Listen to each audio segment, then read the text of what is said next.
All right, my bad. Sorry, but I'm back. Like I told y'all, I'm at work. I work at a doctor's office. This is an addiction clinic, and my phone was ringing, so I had to pause what I was doing, of course. But anyway, so like I was saying, when I met my husband, I wasn't overweight. I was a nice size. I was thick. I mean, I had packed on probably like 20 pounds or something from the time that I left school to when I met him.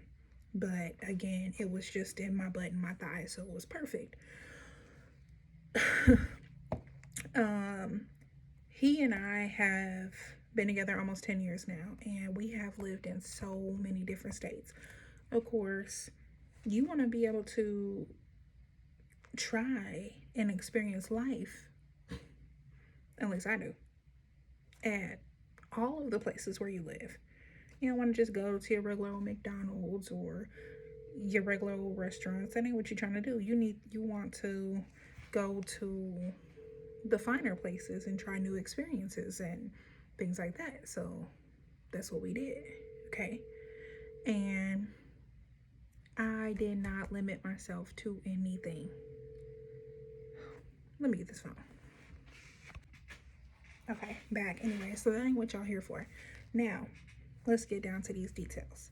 So, um, I really noticed that I needed to lose some weight, y'all, because, okay, when COVID happened, I was probably 20 pounds lighter than I am now.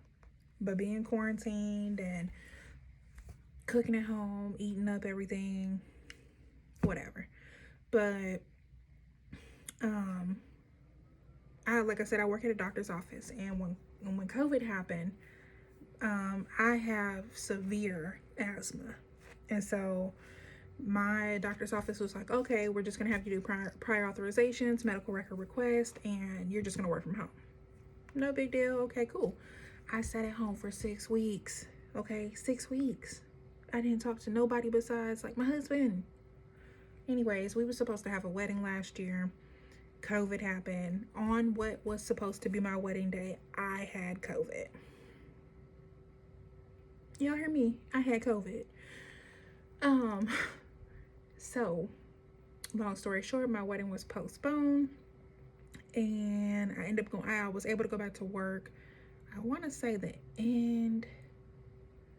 I was sent home to work from home the end of March. So probably like the first or second week of May, I came back to work. Y'all, got sent home for another week because then I was sick. Came back to work a week later. Then I had COVID. Out for 3 more weeks. Like, what is happening? What is this? This is not life right now. Anyways, so um when everything started opening back up, my husband, he has a really good job, and he won a trip to Vegas, right? Now, I suffer from horrible psoriasis. I don't know if y'all can see on my hands.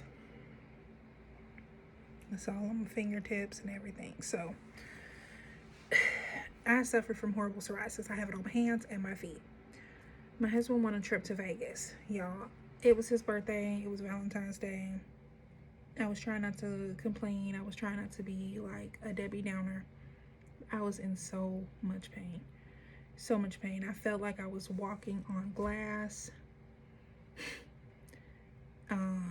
Let's just say we was walking so much I had 16,000 steps every single day. Well, for the first two. Once my husband realized, like, dang, look at her feet, my legs had swelled so bad. They was red, bruised, in pain. He had to rent me a scooter. Imagine being in Vegas and you have to ride around on a scooter. For me, that was probably the most embarrassing realizations and smacks to the face for me. Like, coming from being this person who worked out several times a day to not even be able to walk around. Like, what is that? So at that point, him and I had, we had a conversation. We're like, okay, we're gonna do this. That was February 2021. Now today is February 28th, 2021. And I was like, let's do it. We gonna do this. So, like I said, I work at a doctor's office. I was reaching out to some of the doctors. I was trying to figure out who were some of the best surgeons here, trying to see if I can qualify through my insurance. And no, she don't have any life-threatening conditions, is what my insurance said. I have asthma. I have hypothyroidism. I have vertigo. I have a leaking valve in my heart, fluids around my heart, severe psoriasis.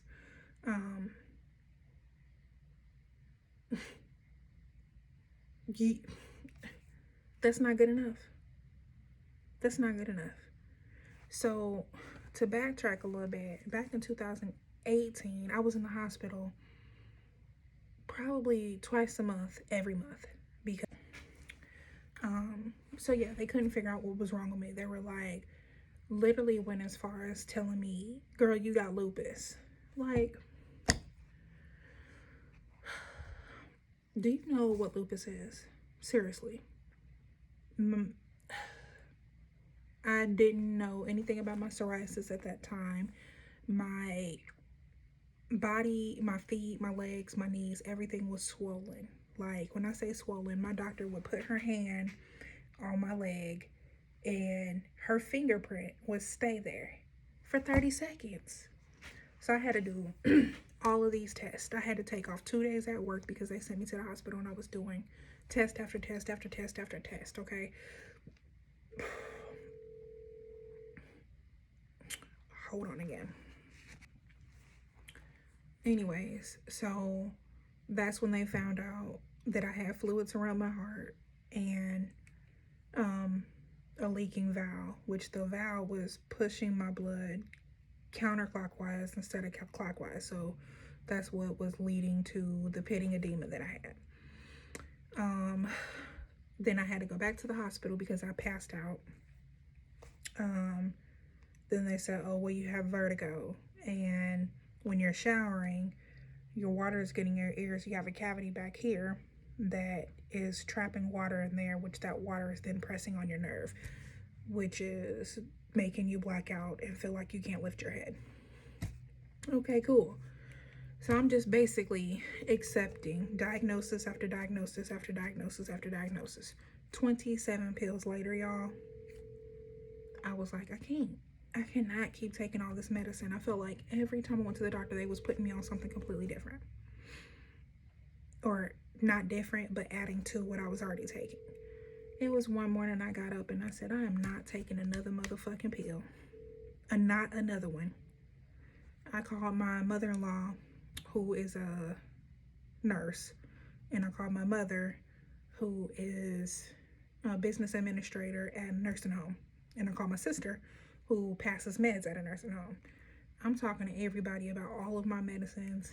My mom, who she told me, she was like, baby, these is probably all interfering with each other. So I said, okay, no, you know what? I'm not going to go back to my doctor and I'm not going to tell him to look at these medicines because he should know what I'm already taking. Literally, I'm looking at this list and I'm picking through what I was going to continue to take and what I was not, because I felt like a lot of it I just didn't need. Cold turkey. One morning I just woke up and I was like, I'm not taking none of this no more. I'm not. I have migraines. I kept that one. I'll take it when I need it. I have asthma. I'll use my inhaler when I need it. I have seasonal allergies. Use those when I need it. The only thing I continued to take was my Lasix, which is the one that helps me keep the fluids from around my heart and my body to swell, and the potassium. Okay, those were the only two I was like, I'm taking, and for my thyroid. The rest of those, I threw them away. Not taking no more medicine. Okay, so that's where we at as far as my medical history. Okay, I'm looking at my little book because I have a notebook with all my little stuff written down. But on Good Friday, which was April 2nd of this year, I had an appointment with my surgeon.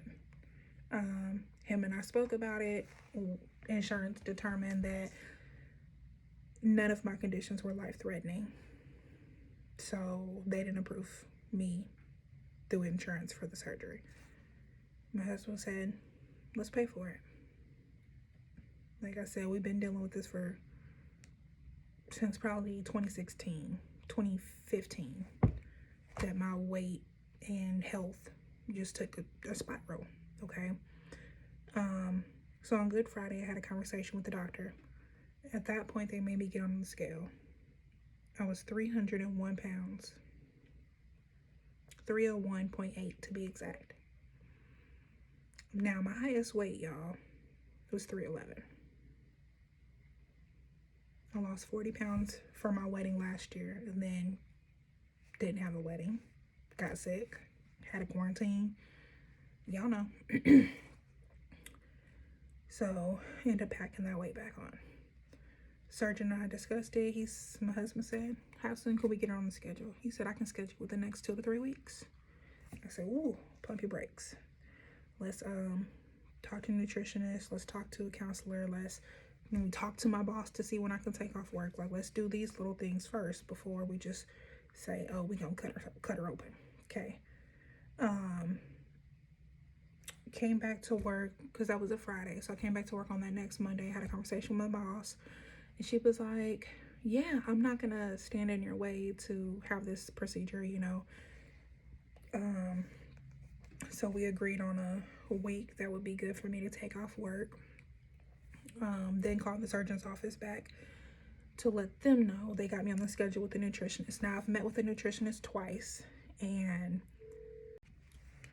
anyway, so first appointment I had with the nutritionist, she was just giving me tips and tricks, how to trick my mind, trick it to think I'm full. Basically, your first appointment, whatever.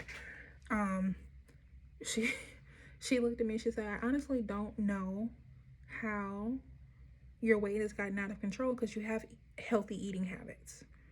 You eat the right things. And I was like, honestly, I know. It's soda. The devil. It's soda. It's soda. It's soda. Okay? When I tell you, like, in the morning, I have to stop at the gas station. And I need a 42-ounce fountain drink. It has to be a fountain drink, okay? I need a Red Bull and a coffee. That's the only way I'm going to start my day. The caffeine, baby. My soda, I don't drink the whole soda. Once the ice melts, I'm done with it. But then, I'm popping open that coffee, okay? It's the coffee. I'm drinking that throughout the day to keep me awake. This doctor's office, we be going. I'll be needing a Red Bull. Drink the Red Bull. Go find me another soda. Ain't no water in my system. This plant is living off sugar and caffeine because Lord knows I was not drinking no water. Anyway, so I end up meeting with her again. My surgeon scheduled me for EGD, which is a long word that I don't remember. Basically, I had to show up to the hospital and they had to put a tube down my throat so they can look at my esophagus, my stomach, make sure there wasn't any cancer cells or anything that was going to keep them from being able to do the surgery. When he did it, the only thing that came back, I had a small hernia. It was about 2 centimeters. He said it wasn't really a big deal, and that the amount of spicy food I eat basically burned the lining of my stomach. Y'all, I'm Black and Puerto Rican. It happens. But again, he said that wasn't a big deal because that part of the stomach is something he was going to be getting rid of.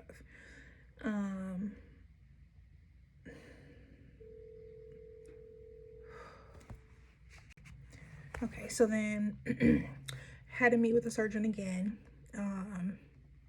to go over all his findings for the EGD. And then at that point, we talked about a surgery date, and he walked me through the whole procedure, what everything was going to happen, what I needed, you know, if I needed someone with me, the pain medicine, everything that he gives me, you know. So I, at this point, am scheduled for May the 11th at 7 a.m. Super excited about that. And today is actually day 3 of my pre-op diet. And I'm gonna come to y'all in another video to talk about the pre-op diet. Peace, love. See y'all later.